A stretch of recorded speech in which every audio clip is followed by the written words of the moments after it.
Kenapa sih nggak tertanam dalam diri kita untuk selalu mengatakan cinta karena Allah gitu lah. Sepusing-pusingnya kita menghadapi masalah rumah tangga, jangan kurangi cinta kita kepada pasangan, kepada anak-anak kita. Karena ini partner hidup nih, sahabat dalam hidup, qurrata ayun. Kita berharap enak dipandang lah semua gitu lah. Ya jangan kesibukan kita ini membuat kita lupa pulang ke rumah, lupa ada kewajiban, jangan. Orang Islam itu wa'aufu bil uqud. Tunaikan akad kita sama Allah. Nah kalau akad ini ya tergantung awalnya. Antum minjem duit, akadnya bayar. Ya bayar bukan afwan akhi. Gitu loh.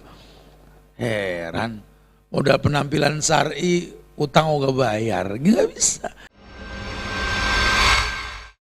Bismillahirrahmanirrahim.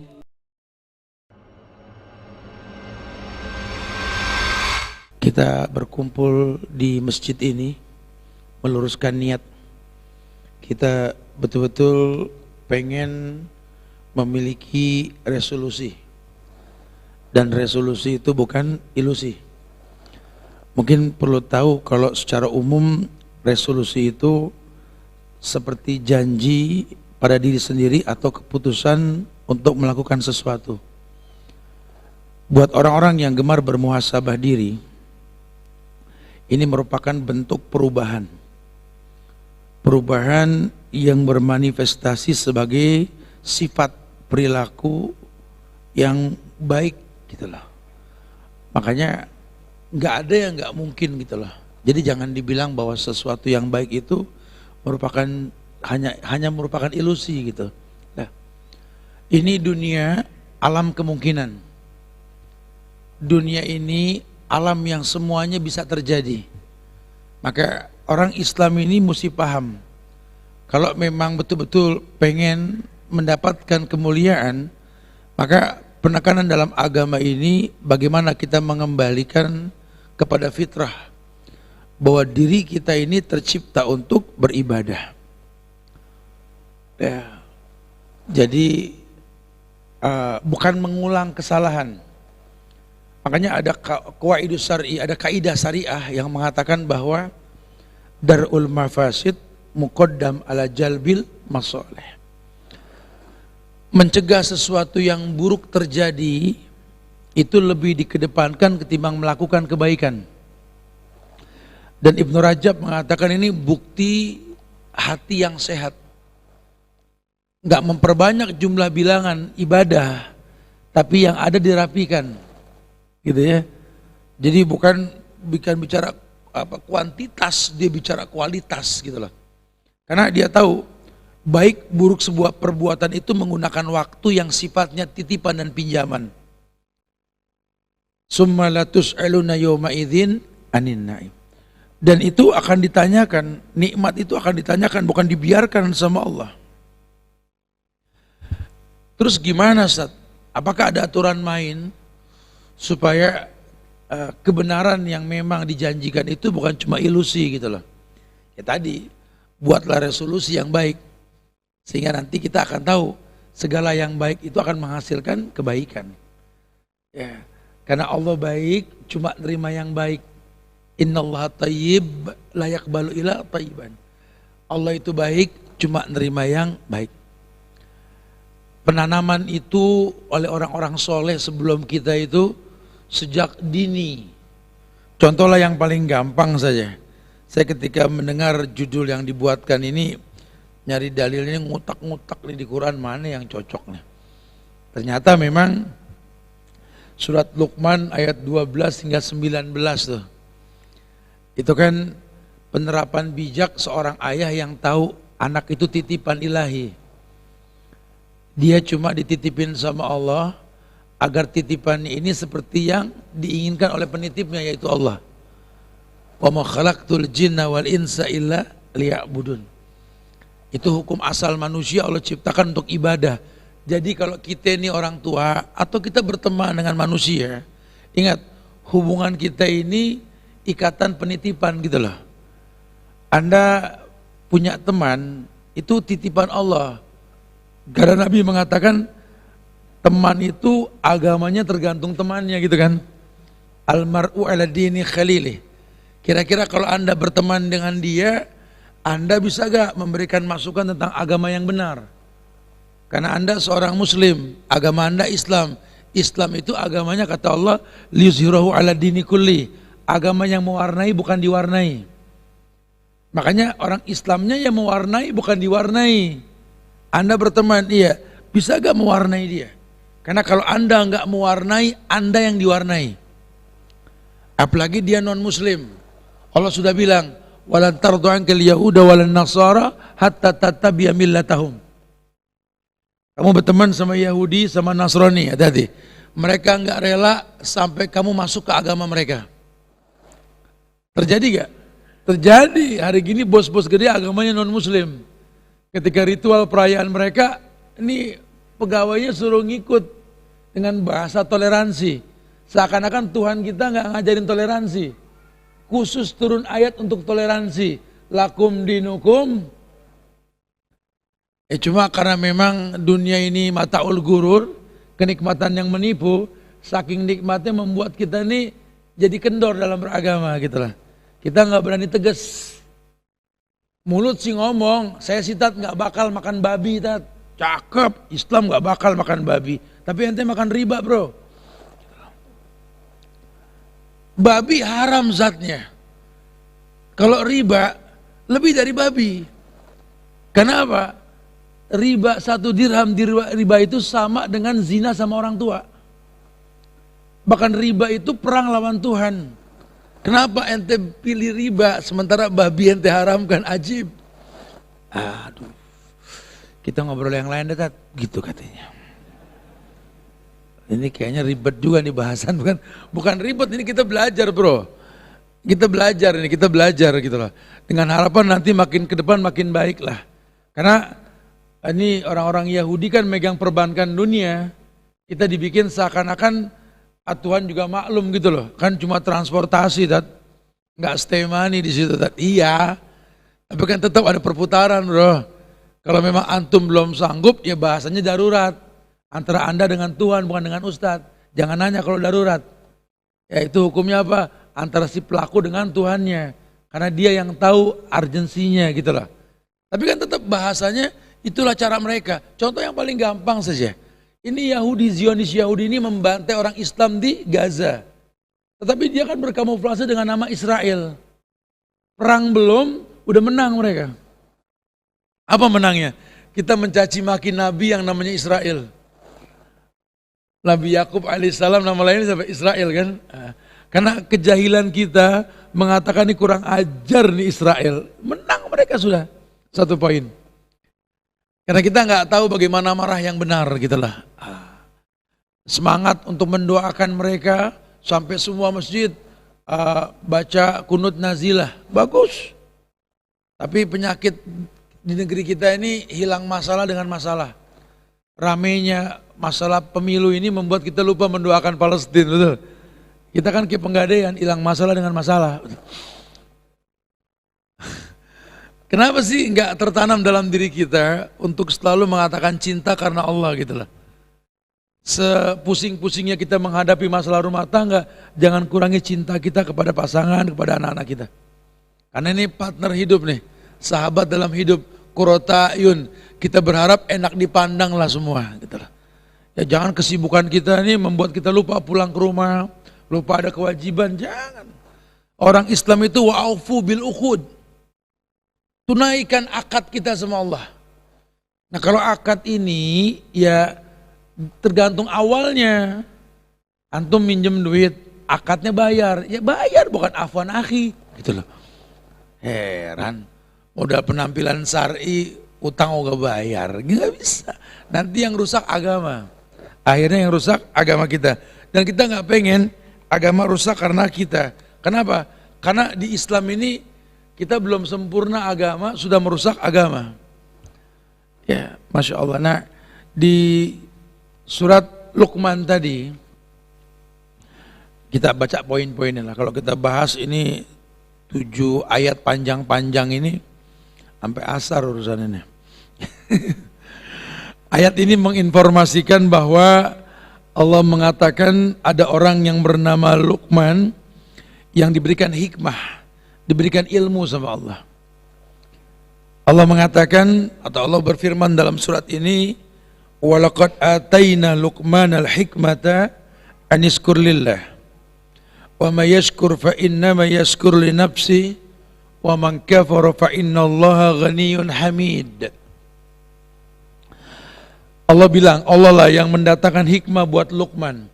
Jadi kata-kata mutiara yang terlontar dari mulut Luqmanul Hakim, ya, itu merupakan hikmah yang Allah datangkan. Dan Allah ngomong begitu.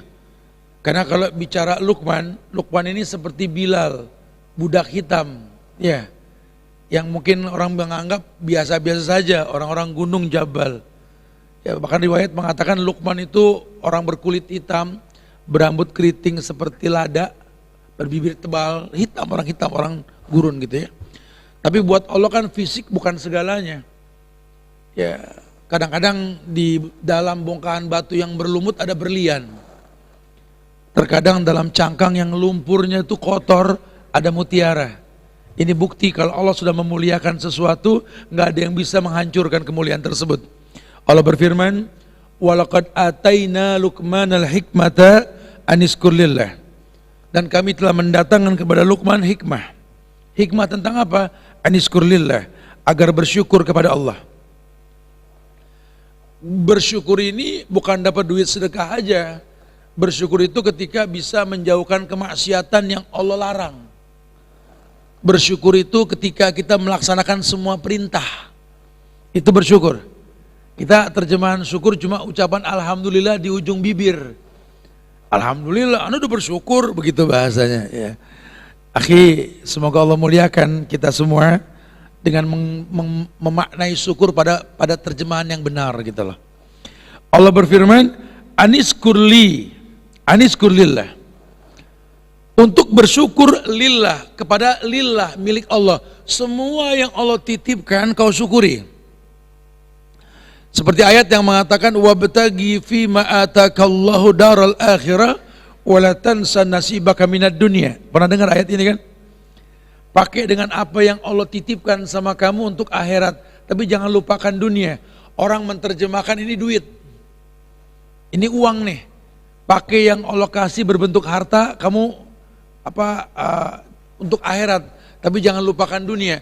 Padahal lebih dari harta. Karena nggak semua orang punya harta.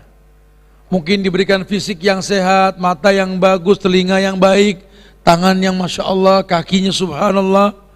Harusnya kan memandang yang baik, mendengar yang baik, menyentuh yang baik, melangkah pada yang baik. Ya, itu kalau dia tahu ini ragaku ini untuk Allah.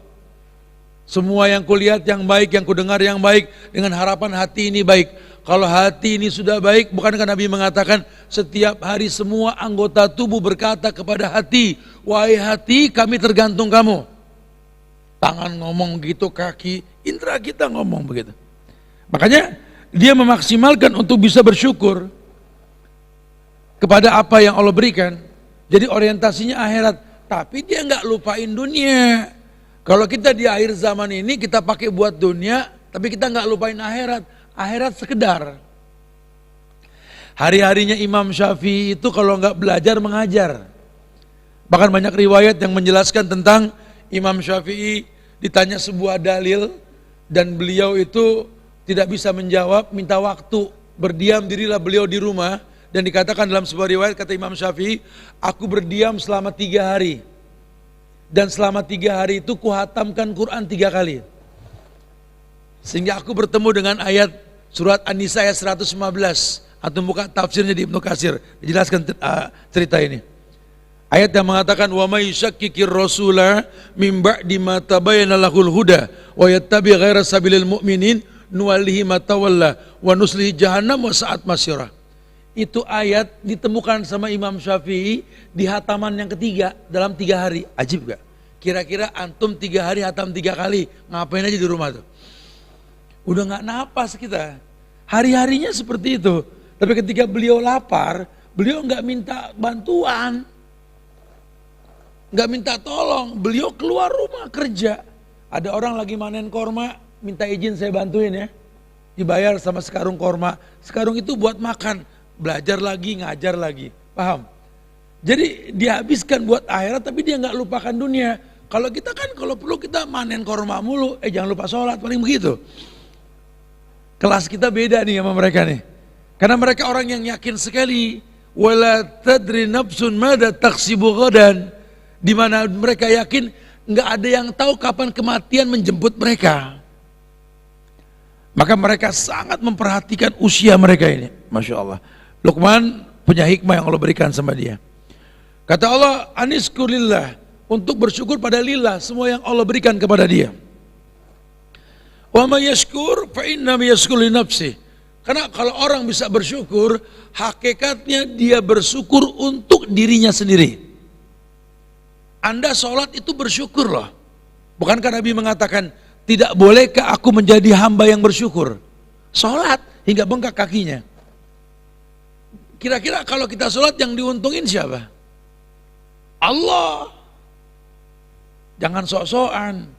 Nih hari ini Tat, Allah senang nih Tat. Nah, kita pada sholat di Al-Falah. Enak aja. Ente nggak sholat juga nggak ngaruh sama Allah. Ya, sorga itu seluas langit dan bumi, betul. Arduas samawati wal ard.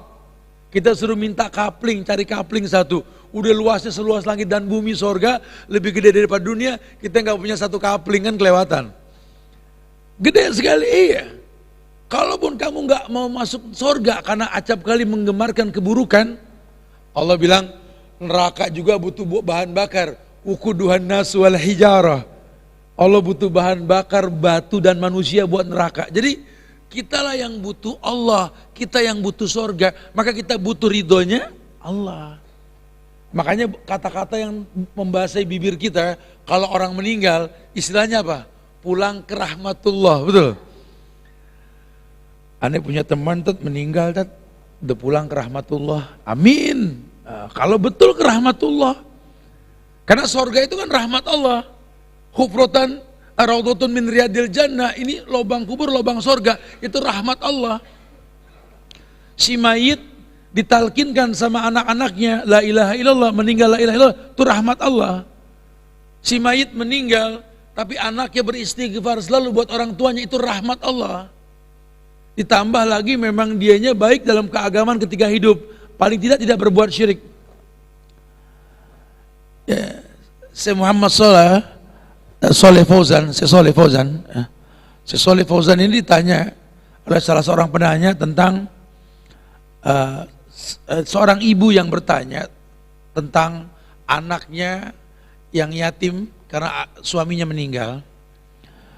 Bertanyalah si ibu ini, wahai Syekh, anak-anakku ini ingin beramal soleh, berpuasa, bersedekah, dan banyak pahala-pahala lainnya yang ingin diberikan kepada ayahnya yang sudah meninggal. Saya mengatakan bahwa kullu amal ibni adam lahu, ada syariat yang mengatakan setiap amal perbuatan ibadah anak Adam itu anta wa maluka li abika, milik orang tuamu. Makanya kalau kita punya anak soleh, kita didik soleh, dia berbuat baik, kita diuntungin, dapat jariahnya itu. Saya mengatakan, apakah ayahnya ketika hidup orang yang melaksanakan kewajiban sholat 5 waktu? Kata si istri, ya sholat cuma jarang-jarang. Maksudnya gimana, ninggalin sholat gak? Ninggalin gak, kata Syekh. Iya, kadang-kadang gak sholat Syekh. Sholat Jumat di masjid gak pernah Syekh. Tapi statusnya Islam. Masyarakat tahunya dia Islam, tapi dia gak sholat. Ya, dia nggak pernah sholat Jumat seumur pernikahan, nggak pernah. Dan banyaklah kegiatan agama yang nggak dia lakukan. Maka saya dengan tegas mengatakan, maka tidak perlu anak beramal soleh untuknya, karena dia telah kafir. Subhanallah. Bahkan saya mengatakan, pastikan dia tidak sholat itu karena kenapa? Ya nggak tahu, sengaja. Dia tahu gak wajibnya sholat? Tahu, tapi dia nggak kerjain. Nggak perlu beramal soleh untuk dia. Jangan gampang bilang rahmatullah. Ya, ini orang gimana agamanya? Ya mudah-mudahan. Tapi nggak bisa kan kita berhusnuzon untuk sebuah maksiat.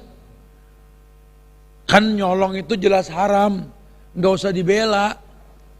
Dia kan korupsi, dia koruptor, ya kan, tapi mungkin memang karena kebutuhan gitu kan. Kan dia juga butuh modal buat kampanye kan gitu ya. Atau apalah bahasanya. Antum mau berhusnuzon, mengangkat koruptor menjadi pejabat. Innalillah. Kemana selama ini belajar kemana? Meminta kebaikan ke Tuhan yang baik dengan cara yang diharamkan. Manalah mungkin. Ini kan sesuatu yang mesti dipikirkan. Ini yang dibilang ilusi ya ini. Ayat sebuah kebaikan dengan cara yang haram. Hei, kita punya Tuhan yang baik. Minta dengan cara yang baik, semua yang baik. Yang baik bakal datang. Hal jazaul ihsan ilal ihsan. Balasan kebaikan datang dengan cara yang baik. Kita pengen yang baik dengan cara yang haram. Itu mimpi di siang bolong. Luqman ajarkan kepada anaknya. Wa may yashkur fa inna ma yashkur li nafsi. Begitu pula, wa man kafara fa innallaha ghaniyyun hamid. Kalau kau berbuat kufur, Allah Maha Kaya, Allah Maha Terpuji. Allah enggak jadi miskin karena kekufuran kamu. Allah titipkan harta sama orang, jadilah orang kaya, lupa diri. Gara-gara harta enggak sempat sholat. Jangan dibilang Allah rugi, Allah salah kasih titipan, jadi keambil sama dia tekor. Ya enggak, Allah ghani, Allah Maha Kaya. Ini orang yang korupsi, pakai tempat-tempat di negeri ini untuk urusan pribadi, jangan dibilang Allah tekor. Ini kan tanah gede, karena kita ngelihatnya dekat tanah tersebut gede. Kalau dilihat dari langit mah kecil tuh tanah. Apalagi dari 7 lapis langit lebih nggak kelihatan ini bumi. Buat Allah ini dunia ini sama sekali nggak ada artinya. Bahkan gunung yang besar pun yang Allah kita suruh lihat. Wa ilal jibali kaifa nusibat. Kamu lihat tuh gunung dikokohkan, naik gunung, famsu fi manakibiha. Dalilnya itu, berjalanlah di pundak-pundak gunung. Supaya kamu tahu kamu tuh kecil. Ciptaan Allah besar, apalagi Allah yang Maha Akbar, Allah yang Maha Kabir, yang Maha Besar. Supaya kamu tahu, iya, jangan jadi orang yang sombong. Tapi nanti di kiamat itu gunung habaan mansuroh. Ya Allah, tahu gak habaan mansuroh? Nih kayak gini nih, debu. Gunung bakal begitu nanti. Kita suruh lihat gunung yang besar, tapi di hari kiamat gunung itu kayak debu yang berterbangan. Lah gunung yang gede kayak debu, lah kita yang setitik kayak apa coba? Apa yang mau disombongin? Kita cuma merasa munyain. Semua titipan Allah. Bapak beli rumah pakai duit siapa? Duit aneh, duit Tuhan. Duit aneh dari mana ente? Beli mobil, beli motor pakai duit siapa? Duit Allah. Enak kan punya duit bisa beli, itu nikmat namanya. Ngelamar anak orang pakai duit siapa? Kamu kalau mau kawin pakai duit sendiri, pakai duit Allah nak, yang dititipin sama kamu nak. Supaya kamu tahu, jangan main-main sama anak orang. Jangan cuma targetnya kepuasan seks. Jangan suka gocek hati anak orang nak. Omong baik-baik. Tuhan bakal tanya itu mahar kamu itu, duitnya Tuhan itu. Nah orang kalau sudah merasa semua milik Allah, mau main-main ya gak bakal berani. Karena panjang urusannya. Summa latus'aluna yawma idzin. Itu nikmat bisa ngeluarin duit karena punya duit, itu nikmat yang bakal ditanya sama Allah. Allah kaya. Makanya buat orang yang ingkar kufur nikmat, Allah bilang fa innallaha ghaniyyun hamid. Allah itu maha kaya, maha terpuji. Keputusan Allah itu betul-betul bijak. Akan banyak nanti orang yang lupa diri, berbuat ingkar, bahkan makar, menipu Allah. Yukhadi'una Allah walladzina amanu wa may yakhda'una illa anfusahum. Yang mereka tipu diri mereka sendiri. Pengen punya jabatan dengan cara nyogok, modal foto, pengen dipandang orang bersih tanpa dosa. Ini orang. Emang minta kemuliaan sama siapa? Kalau minta kemuliaan sama Allah, harusnya dia tahu Tuhan dia Allah itu enggak nerima sogokan. Ar-rasi wal murtasi finnar. Yang nyogok dan disogok ada di mana? Di neraka. Ya, agama menjadi solusi nih. Ya, kita mesti betul-betul memahami resolusi ini.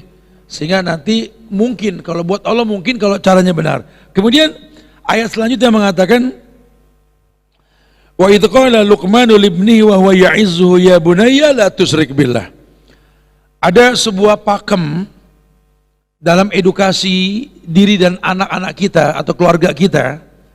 Di sini dicontohkan wa idh qala Luqmanu libnihi, dan ketika Luqman berkata kepada anaknya, qala bukan yakul. Penterjemahan kata qala ini sesuatu yang sering diucapkan. Sekarang nih Ustadz suka ngomong ada perkataan yang diulang. Wa qala Ustadz litilmidhihi wa litolibil ilm.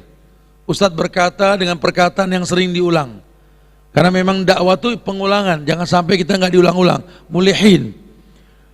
Wa huwa ya'izuhu. Kelebihan ini anak ketika ayahnya mengulang kebaikan yang diucapkan, wa huwa ya'izuhu, dia mendengarkan dengan khusyuk.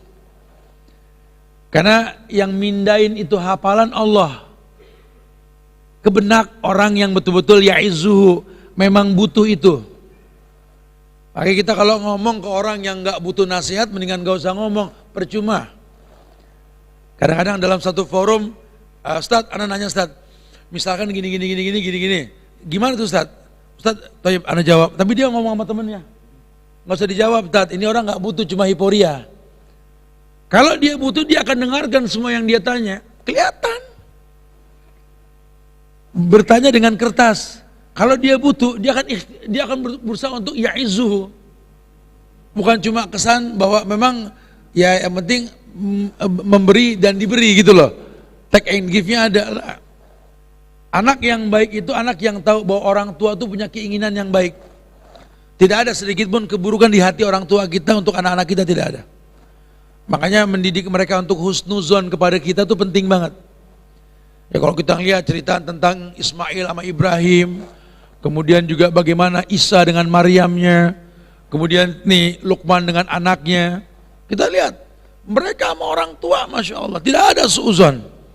Karena mereka tertanamkan sejak dini, anak itu berbakti, bukan menjadi hakim buat orang tuanya.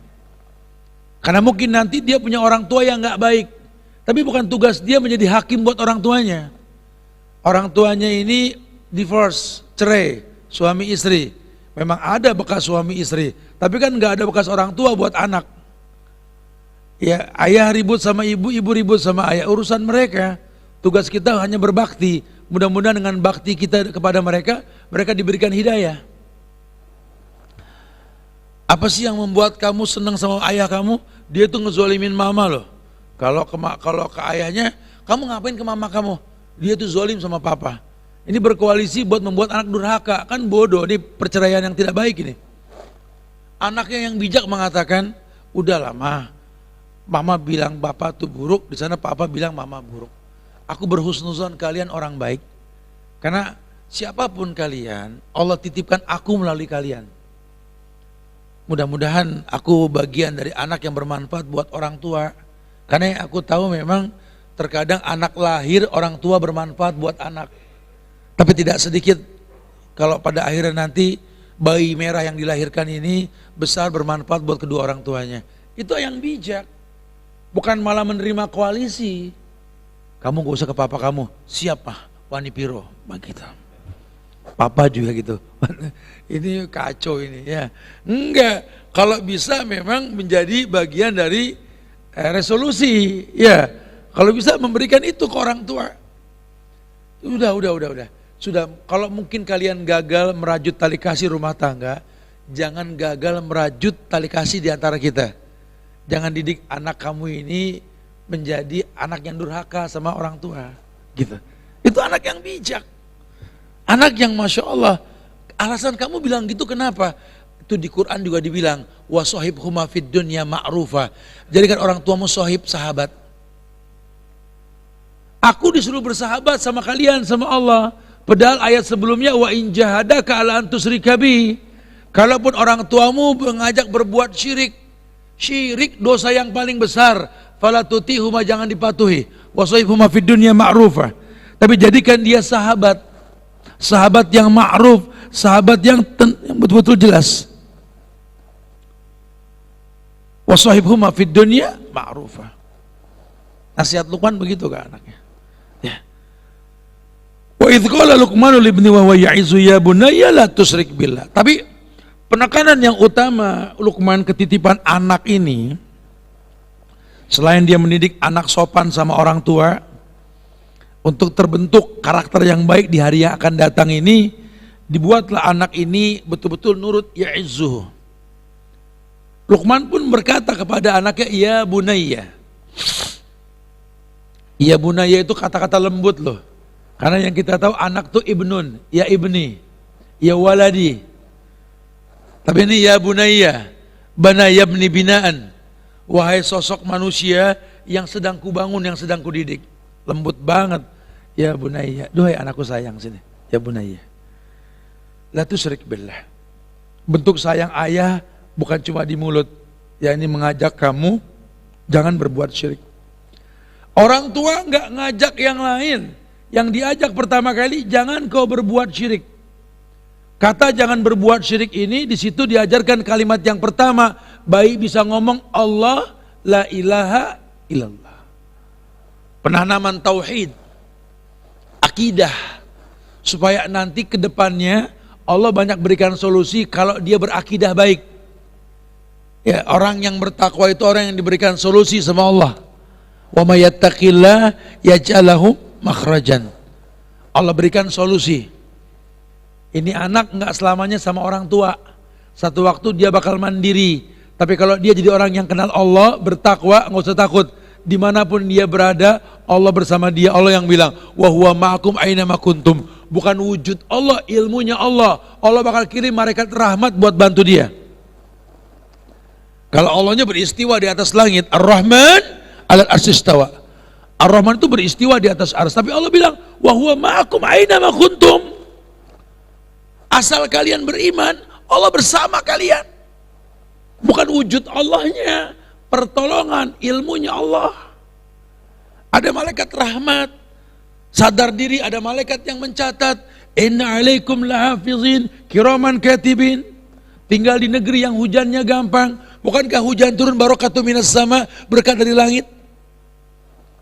Sehingga doa pun dipanjatkan mustajab. Selalu ada pertolongan Allah. Yang penting nak, la tusyrik billah. Jangan kamu berbuat syirik. Inna syirka la zulmun azim. Dan syirik itu dosa yang paling besar. Sementara ayat lain mengatakan, wa mali zolimina min ansor. Tidak akan pernah ada penolong buat orang yang berbuat zolim. Ya nak, ayah enggak selamanya bersama kamu nak, mama kamu juga sama, saudara kamu sama. Ya, yang bersama kamu Allah nak. Maka tolong, jadilah kekasih Allah, jangan jadi musuh Allah nak. Maka yang pertama, la tusyrik billah. Allah paling benci disekutui. Ana agna ani surkai ani syirki. Aku itu sekutu yang paling benci disekutui kata Allah. Kalau pengen ditolong, jangan berbuat syirik nak. Inna syirka la zulmun azim. Dan syirik itu kezaliman yang besar. Setelah itu Allah lanjutkan nasihat. Kayak di surat Al-Isra ayat 21 hingga 23 itu, wa qadara rabbuka alla ta'budu illa iyyahu wa bil walidaini ihsana. Biasanya agama ini memerintahkan kita setelah kita menegakkan tauhid, yang kedua, buktikan tauhidmu itu kepada kedua orang tuamu. Nah, di ayat berikutnya itu wa wasainal insana biwalidayhi. Nah, ada alasan kamu mencintai Allah dan mencintai orang tuamu nak. Apa? Orang tuamu ini wa wasainal insana biwalidayhi. Allah bilang bahwa Allah ini memberikan mewasiatkan kamu kepada kedua orang tuamu. Wa wasainal insana biwalidayhi. Kamu diwasiatkan kepada kedua orang tua kamu. Kamu harus tahu, hamalatu ummuhu wahnan ala wahnin. Seorang ibu yang mengandung itu nak, sakit di atas sakit, diajarkan untuk berterima kasih sama manusia. Man lam yaskurin nas la yaskurillah. Orang yang enggak bersyukur sama manusia, enggak bersyukur sama Allah. Kamu bilang alhamdulillah sama Allah, tapi kamu durhaka, kamu enggak bersyukur nak. Tapi kalau kamu bersyukur dengan kebaikan orang yang Allah mudahkan dia berbuat baik sama kamu, itu syukurmu kepada Allah nak. Aniskurli, bersyukurlah kepadaku. waliwalidaika, kepada kedua orang tuamu, wa ilayyal masir, dan kepada aku tempat kembali, kan begitu. Wa wasainal insana biwalidayhi hamalatu ummuhu wahnan ala wahnin wa fisaluhu fi amain. Udah bukan cuma mengandung kamu dalam rahim yang berat, sakit di atas sakit, sampai melahirkan kamu pun rasakan sakit, nak. Ya Allah, wa fisaluhu fi amain. Kamu bikin lecet puting susu ibumu, nak, sakit mereka menyusui pertama kali, nak. Kalau nyusunya mungkin kamu rebah dinyusuin, mending ini kan kamu digendong, nak. Semalaman bapak kamu yang besepir saja yang nge-gym kemana-mana belum tentu kuat gendong kamu, nak. Itu ibumu yang gak pernah ikut gym ngangkat kamu semalaman, nak, kamu nangis, nak. Wa wasainal insana biwalidayhi. Nah, wa fisaluhu fi amain, 2 tahun loh, nak. Aniskurli wa liwalidayka ilayal masir. Makanya bersyukur, nak. Bentuk syukurmu padaku apa? Baktimu sama orang tuamu. Orang yang belum bersyukur sama manusia, enggak bersyukur sama Allah. Kemudian kamu tahu, nak, ya, berarti kamu punya utang nih sama orang tua. Dikandung, dilahirkan sakit, dibesarkan dengan 1000 resiko, disusui 2 tahun, berat, nak. Nah, Allah bilang nanti ada ujian. Wa in jahadaka ala an tusyrika bi ma laysa laka bihi ilmun, tadi dibahas. Sehingga kalau sampai orang tuamu ngajak berbuat syirik, dan itu mungkin, karena enggak sedikit sahabat lahir dari rahim perempuan kafir. Ya, wallahu a'lam bishawab. Bahkan Nabi pun diuji dengan kekufuran orang tuanya. Bukan cuma Nabi Muhammad, kadang orang sekarang enggak nerima kalau Nabi Muhammad ayahnya non muslim. Ya, sementara kita tahu Ibrahim alaihissalam ayahnya tukang bikin patung, kita enggak pernah masalah. Ya, itu haknya Allah. Melahirkan seseorang dari rahim seseorang, itu haknya Allah. Sehingga, nak, enggak nutup kemungkinan ujian kamu yang paling berat ya orang tua kamu, nak. Ketika banyak orang percaya dengan yang kau ucapkan, orang tuamu belum tentu, nak. Dulu orang yang paling pintar berdakwah di antara para sahabat, salah satunya siapa? Mus'ab bin Umair. Sahabat Nabi yang diutus ke Madinah, ke Yasrib, sementara nabinya belum nyampe Yasrib. Dutanya Rasul itu. Biar orang Madinah punya bayangan, ini baru pengikutnya Nabi, belum nabinya, kan gitu. Kita tahu Mus'ab ini belum ngomong saja, Sa'ad bin Mu'az bisa masuk Islam.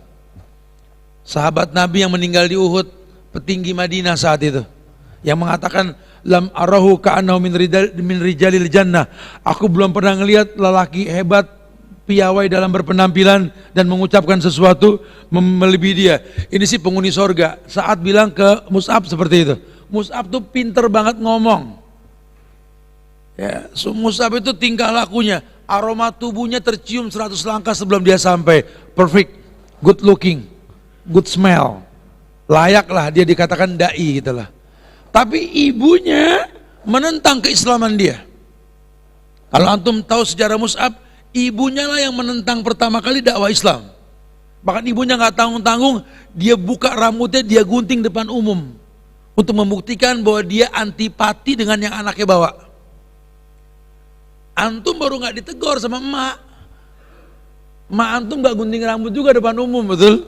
Belum selevel itu. Makanya Allah pakai bahasa, nggak, sangat mungkin, nggak menutup kemungkinan. Wa in jahadaka ala an tusyrika bi ma laysa laka bihi ilmun fala tuti'huma. Kalau seandainya jahadaka ala an tusyrika bi, jahada itu semangat untuk membuat kamu ikut perbuatan syirik mereka.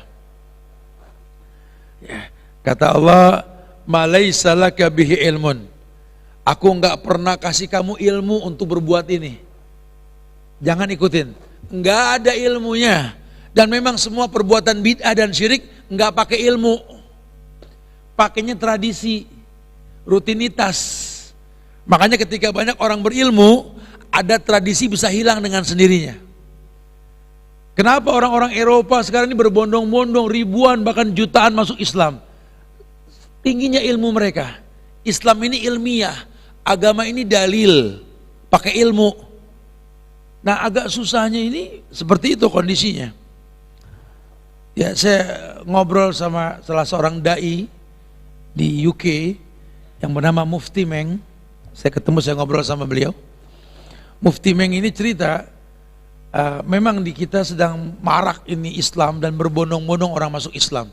Sampai di London dan sekitarnya, di Britania, di UK-nya sendiri itu, di halte-halte bis itu, Quran itu dibikin perpustakaan, silakan yang mau baca. Orang kafir masuk Islam itu berbondong-bondong dari sana itu. Ya kita puji lah, ini keberhasilan dakwah teman-teman. Nah, dia bilang, justru kami memuji kalian. Apa yang mau dipuji di Indonesia agak sulit, Syekh. Dia mengatakan bukan, kalau kami kan mendakwakan orang kafir yang tidak tahu Islam. Anda di sini mendakwakan orang yang ngaku Islam. Ini agak berat. Karena masing-masing sudah punya rujukan, punya mazhab. Sehingga enggak heran Anda mendakwakan orang yang mengatakan bid'ah itu sunnah. Itu enggak gampang. Emang kami yang respect sama kalian di Indonesia ketimbang kalian respect dengan kami di UK. Begitu bahasa beliau. Karena di sana orang kafir didakwahi dengan keilmuannya nerima dakwah yang ilmiah ini. Tapi di kita kan nggak pakai ilmu, pakainya adat. Ya gue tahu nih Allah berfirman, Nabi bersabda. Cuma kata guru gua kan begitu bahasanya. Ya nggak bisa, ini udah tradisi. Lu jangan jadi Wahabi lagi disalahin. Ini terjadi di masyarakat. Kita nggak ilmiah.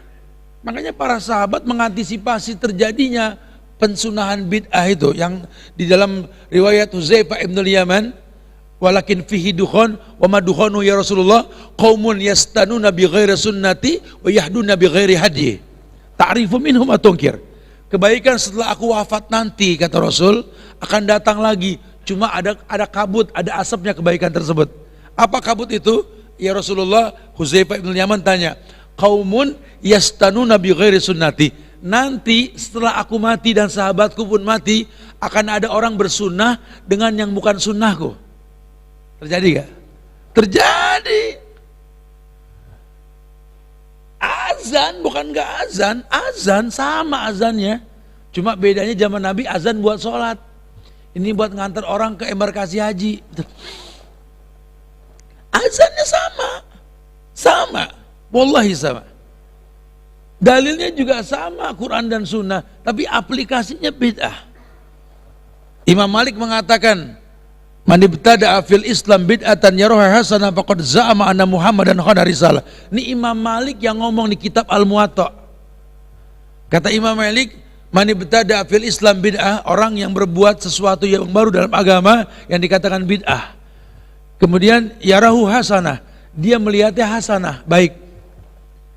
Faqad za'ama anna Muhammadan khana risalah. Dia telah menganggap Nabi Muhammad mengkhianati kerasulannya. Ini Imam Malik. Di kita membudaya bid'ah hasanah, dibela. Subhanallah. Ya jadi hampir sama tadi diamsalkan tadi. Kita semangat mengharamkan babi, cuma kita nggak berani bilang haram sama riba. Dibikin remeng. Padahal riba itu sama dengan zina sama ibu sendiri. Antum tiap hari berzina sama mama antum itu. Nggak apa-apa kan, enak gimana? Zina sama orang tua kebayang gitu loh. Ini harus kan bikin kita merinding gitu loh. Ayo dong orang Islam bangkit, wake up man, bangkit gitu loh. Udah saat Indonesia ini maju dengan rahmat Allah. Rahmat Allah datang dengan kebaikan agama kita. Udah saatnya. Jangan sampai kita menganggap baik menurut kita, jangan. Makanya ditanamkan begitu. Malaisa laka bihi ilmun, aku nggak ciptakan kamu untuk itu. Jangan patuhi walaupun orang tuamu. Kalau sudah bicara agama, toleransinya ya lakum dinukum waliyadin. Kayak Ibrahim ngomong sama ayahnya, inna buru'u minkum wa mimma ta'buduna min dunillah kafarna bikum. Aku ingkar sama kamu wahai ayah dan kaummu. Hatta tu'minuna billahi wahda, sampai kamu hanya mengesahkan Allah saja. Hatta orang tua. Tapi Allah katakan dengan bahasa yang lembut, wa sahibhuma fid dunya ma'rufa. Tapi jadikanlah keduanya sahib. Ini bahasa dakwah. Kita dakwah ke orang tua yang beda dengan kita, jadikan dia sahib. Sahib apa? Teman, kawan. Bertemanlah dengan dia. Berteman tuh gimana sih? Lah dandan. Ente ganteng banget bro, tumben mau kemana? Mau ketemu temen. Coba ketemu orang tua dandan. Rapi amat rumah ini. Waduh, bukan main, taplak diganti, ubin dipel, pakai aroma ruangan. Mau ada siapa yang datang? Temen gua. Temen mau datang. Coba kalau orang tua datang kita gituin. Sampai gelas di pajangan gerobok kita keluar semua di lesuar. Tumben mah, gelas keluar semua, temen mau datang. Coba buat orang tua. Coba sekali-kali dandan yang cantik, yang ganteng. Orang tua nanya, pada mau kemana sampai ganteng sama cantik? Bangga mama punya anak kalian. Ya Allah ganteng sama cantik amat ya. Mau kemana? Mau ketemu teman mah. Itu orang tua seoles di dadanya itu. Sebaik apa itu temen. Sampai dandan, pakai dandan dulu mau nemuin dia. Lu pernah gak dandan begini buat emak lu? Coba. Kita gak berteman sama orang tua itu masalah. Orang tua juga gak berteman sama anak. Heran Pak. Kita ngomong sama teman kita di tongkrongan, di pos satpam atau di pos ronda atau di mana lah, di kantin-kantin kantor kita, bisa berjam-jam awet ngomong sama teman, sama anak 5 menit bengkelai gitu ya. Coba koreksi diri kenapa? Karena kalau sama teman kita tuh pendengar setia, sama anak kita pengennya didengar, itu masbullah, masalah buat lo. Jadi sama anak kita nggak berteman. Sama bini kita nggak berteman, sama suami ibu nggak berteman. Heran, ibu bisa berteman sama teman awet, chattingan sampai seharian, sampai anak belepotan mukanya kayak mochi nggak dirapiin, keenakan WA aja WA terus. Ya asik aja aku baca temen nih nasihatnya masya Allah. Ini kita ini nggak bisa menempatkan semua pada posisinya. Nah, dikatakan wasahibhuma fid dunya ma'rufah. Walaupun orang tuamu nggak baik, jadikan sohib yang ma'ruf. Ma'ruf itu apa? Transparan. Emang terang-terangan berteman kita. Kan ada berteman diam-diam, sembunyi-sembunyi. Ini ma'ruf. Tiap hari kita ketemu sama orang tua kita. Kalaupun nggak bisa tiap hari, tiap Jumat jangan nggak nemuin mereka. Bagi rezeki yang memang Allah titipkan melalui kita buat mereka. Jauh tat, bikinin rekening. Anak pengen ketemu cuma kan gak mungkin beliin handphone. Sama orang tua bakhilnya Masya Allah. Apalagi ini menjelang Ramadan. Jangan cuma gonta ganti status 56, 55, 54. Berapa hari lagi? Orang tua baca deg-degan, ya Allah udah mau Ramadan. Anak gua gonta ganti profil, dia nggak transfer sama sekali. Orang tua kita itu bukan orang tua yang 20 tahun yang lalu. Rasa cemasnya tinggi mereka sekarang. Kebiasaan tahun kemarin jangan diulang. Bagi kagak tapi malam takbiran bawa anak apa ngeriak apa banyak. Assalamualaikum mak. Waalaikumsalam mak. Ini aneh datang sama cucu banyak nih mak. Kata maknya, waduh amat. Sebulan nanyain kagak, bagi kagak bawa anak. Udah pasti musingin. Masak apa mak? Buat besok mak Idul Fitri. Kagak ada yang dimasak, sepatu lu gue kukus kata gitu. Subhanallah, subhanallah. Kita nggak berteman sama orang tua kita. Kita nggak berteman sama anak-anak kita. Gimana dia mau berteman sama kita? Kalau kita nggak mengajarkan pertemanan sama mereka, ayolah sekali-kali bawalah anak kita yang sudah dewasa, ngobrol lah, ngopi bareng berdua dia. Ya, asal jangan ngerokok bareng, ngopi aja ngopi gitu. Curhat sama anak, tanyalah. Ya, anak perempuan kita akrabin. Ya Allah, papa tumben pak ngajak jalan aku pak. Iya pengen aja. Anak perempuan kan pendek umurnya sayang. Ada orang baik ngelamar, papa nggak bisa bilang enggak. Ya. Masya Allah, kadang-kadang kalau anak perempuan tuh kayak barang dagangan. Mumpung ada yang mau kan gitu. Kelamaan ditahan bakal bapuk.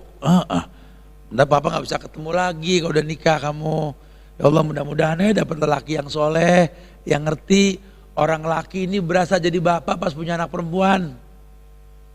Bapak cuma pengen satu waktu kau dapat jodoh nanti nak, ya Allah. Kamu tuh anak perempuan dari laki-laki yang baik sama kamu, ayah kamu nak. Ayah pengen satu waktu kamu dapat jodoh nanti, suamimu itu ngerti. Kamu tuh anak perempuan yang dibesarkan oleh laki-laki yang gak pernah bilang enggak ketika anak perempuannya minta. Masya Allah nak, ya, ayah sayang sama kamu nak. Coba berdua. Insya Allah kalau kedekatan ini yang ada di otak anak itu, aku pengen dapat pasangan like papa gitu loh. Karena my papa is my hero. Begitu. Anak laki diajak ngobrol. Nah, ayahmu ini bukan ayahmu yang 20 tahun yang lalu nak. Ayah gak pengen banyak curhat sama orang yang gak ada hubungan nasab. Kamu pewaris ayah nak. Ayah pengen banyak ngobrol, tolong kasih solusi dong nak. Belaga nanya aja sama anak dah. Walaupun anak heran, ayah nanya gitu ya. Tapi ya gak apa-apa, supaya kamu tahu ayah juga manusia butuh jawaban. Sehingga mereka dihargai. Amanatkan sekali-kali sesuatu yang biasa kita lakukan. Coba kamu yang kerjain nak. Ayah minta tolong nak, tolong nak. Itu Masya Allah muamalah yang baik banget itu. Ya. Sehingga dia bisa berteman. Wajar ayat mengatakan wasohibuhuma fid dunya ma'rufa wattabi sabila man anaba ilayya summa ilayya marji'ukum. Dan tolong nak, kamu ikuti jalan orang-orang yang bertobat nak. Dekat sama orang tua yang punya jam terbang nak. Kamu pernah berbuat, kamu lihat ada orang yang pernah punya keburukan di masa lalu, dia bertobat. Kamu jangan mengulang keburukan itu nak. Seniorisasi itu penting banget dalam kehidupan, walaupun tetap ilmu yang dikedepankan. Nah, kalau kamu ngeliat orang tua nak, itu buku yang berjalan nak. Banyak ceritaan hidup yang kamu alami sekarang, mereka sudah duluan nak. Tanya nak. Jangan kau cukupkan nanya ke orang tua yang namanya Google lah gitu loh. Yang laki Google, yang perempuan Google lah pakai tamar butoh. Jangan nak, nggak semuanya di situ nak. Ya kadang-kadang pengalaman itu adalah guru yang terbaik nak. Tanya nak. Kamu pengen tahu rasanya masak sayur ini sayur itu, nge-googling sekarang ketemu. Tapi kalau pengen ada rasa khusus, tanya sama ibumu nak. Ayahmu suka makan sayur lodeh nak. Jujur nak. Dan ayahmu itu punya keunikan, suka mending makan. Masak pagi, kadang-kadang makannya sore. Tapi nggak pernah basi nak sayur yang dibuat ibu kamu nak. Tanya. Kalau kamu nanya ke Google, kok aku tiap bikin pagi sore basi mah, lo nggak nanya gitu.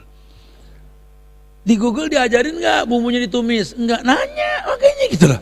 Itu sampel yang paling gampang. Sampel yang paling gampang. Udah nanti banyak yang orang tua tuh punya yang nggak tercatat oleh komputer. Tanya nak. Nggak semua obat itu nak harus melalui apotik nak. Tanya. Apalagi kamu berobat pakai BPJS, sistemnya apa? Konvensional betul? Riba dong. Anda berobat ke Allah yang maha menyembuhkan, Allah syafi, dengan cara yang haram. Kira-kira gimana? Nabi kita bilang, la tadawa bil haram. Jangan berobat dengan cara yang haram. Tapi dia sembuh tat, ya kan sembuh memang qadar Allah. Bukan karena BPJS-nya. Ya habis kalau nggak gini kita nggak murah, karena kita nggak yakin dengan apa yang Nabi ngomong. Nabi udah kasih bocoran 14 abad yang lalu. Alaikum bihabas sauda fa inna fiha syifa min kulli da'il asam. Ini yang ngomong Rasul, bukan si Udin Portal, bukan si Dudung Marpawi. Rasul. Konsumsi habatus sauda, obat semua penyakit kecuali maut. Obat semua penyakit. Yang ngomong siapa? Rasul. Memang Nabi nggak pakai titel. Dokter itu nggak ada ya. Tapi beliau kan tidak berkata kecuali wahyu. Ya kalau kita bicara namanya komposisi obat yang kita minum juga, ujung-ujungnya daun kelor, ujung-ujungnya daun sirsak, habatus sauda sama rimpang. Yang kalau kita dapatnya nggak baru pakai BPJS, betul? Karena kita nggak yakin dengan itu, akhirnya minta tolong Tuhan maklum. Berobat dengan cara yang haram, tapi minta ke Allah, ajib gak? Ini kayak iya karena budu wa dukun nastain, mirip. Iya karena budu wa dukun nastain tuh kita. Salatnya ke Allah, mintanya ke dukun, mirip. Doanya anta syafi, kau yang maha menyembuhkan. La syifa'a illa syifa'uka. Tidak ada kesembuhan kecuali kesembuhan yang kau berikan. Tapi dengan cara yang haram, mudeng gak kira-kira? Itu yang terjadi. Akhirnya banyak masalah dalam kehidupan kita, ulah tangan kita sendiri. Zoharul fasadu fil bari wal bahr bima kasabat aydin nas. Jangan salahkan Tuhan kalau banyak kesalahan. Maka dikatakan wattabi sabila man anaba ilayya summa ilayya marji'ukum. Karena kamu bakal ke rahmatullah, bakal kembali ke aku. Kalau kembali ke aku nggak nerima yang buruk. Aku baik, cuma nerima yang baik. Tuh maksudnya. Ya. Jadi kita perlu ya cari resolusinya. Dan ini bukan ilusi, karena semuanya mungkin karena diajarkan. Ya, dan bahkan ancaman ayat berikutnya itu ya bunaya, duhai anakku, innaha intakum misqala habbah min khardalin fatakun fis sakhra aw fis samawati aw fil ard ya'ti bihallah innallaha latiful khabir. Anakku, sekalipun kau berbuat dosa di balik dinding yang kuat, ya, di balik benteng batu yang kuat, Allah Maha tahu, Allah Maha melihat. Karena Allah latifun khabir, Maha lembut. Jangan suka merasa aman dari Allah. Kembalikan semua ke Allah. Buat Allah nggak ada yang nggak mungkin. Subhanallah. Ya, ini mudah-mudahan menginspirasi kita untuk tetap menjadi yang terbaik. Dan Allah berikan kebaikan buat kita yang banyak nanti insya Allah ya. Barakallahu fikum.